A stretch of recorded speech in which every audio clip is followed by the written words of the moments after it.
Well, hello again. I'm doing a bit of maintenance in the shack today, so I thought I would video it and it might be useful to you.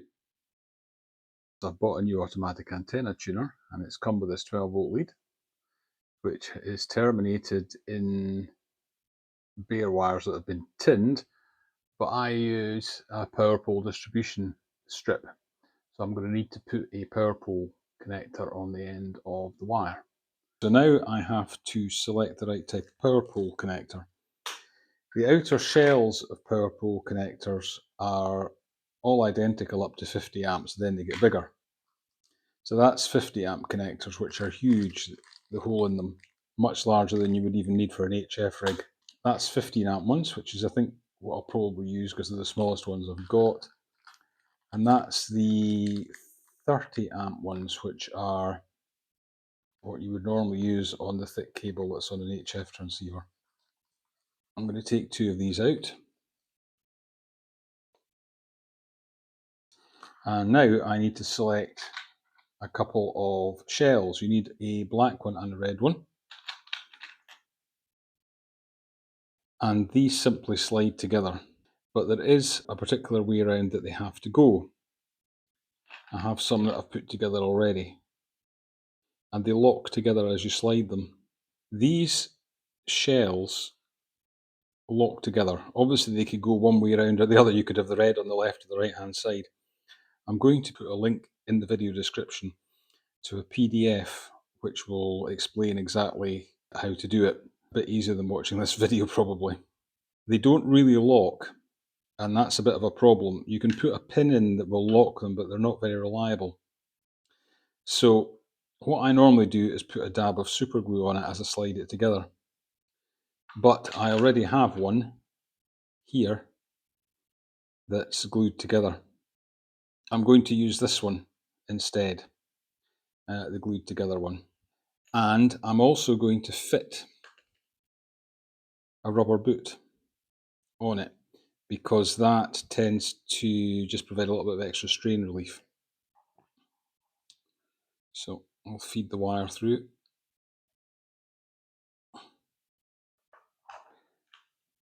The next thing to do is to straighten these out a little bit. We have to rest these on here and then crimp them in place using a special tool.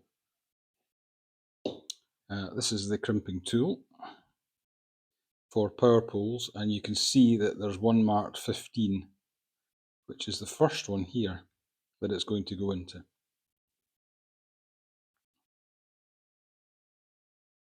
This can be fiddly. And then we crimp down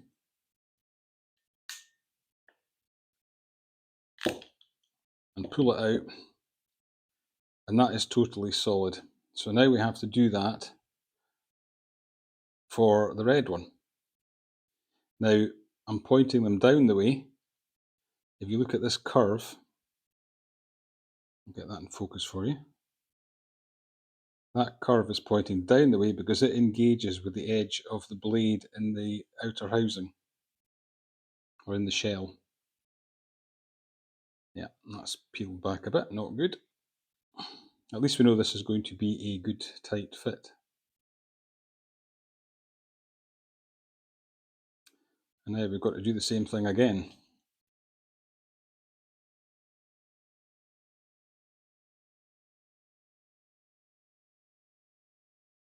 And of course it's come off. This is the problem with doing this. I'm sure there must be a better way of doing it, but I've done this often enough that I know it sometimes takes a couple of goes. And it's more difficult when you're trying to film it. I'm trying to keep it in shot. There we go. That's it.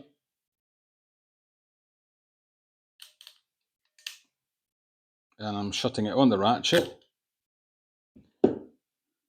And that is the two properly on. So the next stage is to try and get them into the shell. And that itself is an interesting job. So in theory, get this in focus, all you have to do is push that in there. until it slides home. The problem with that is it's not stiff enough to do that normally. No. So what we have to do is put a little bit of pressure on here from a screwdriver. I'll zoom in. And what you want to do is just put a little bit of pressure onto the metal outside edge of this as you push it down.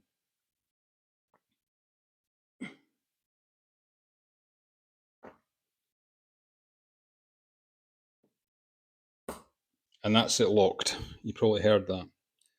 And now this one needs to go in.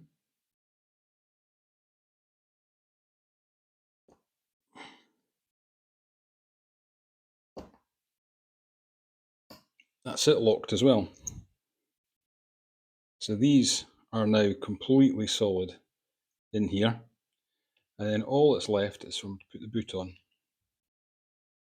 which is a tight fit, but that's not a bad thing.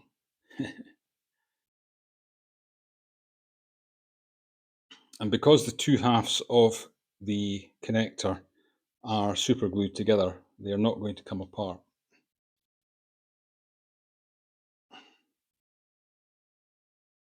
And I think that gives a very neat finish to the connection.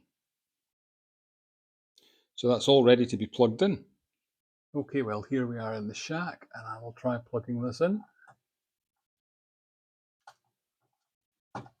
And it's in. I'm putting it on this side of the switch because I don't always have the switch on, and it's for the auto ATU. That is the completed plug assembly.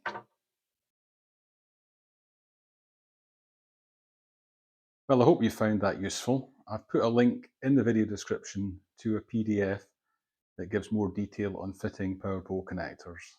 But thank you for watching, and see you again.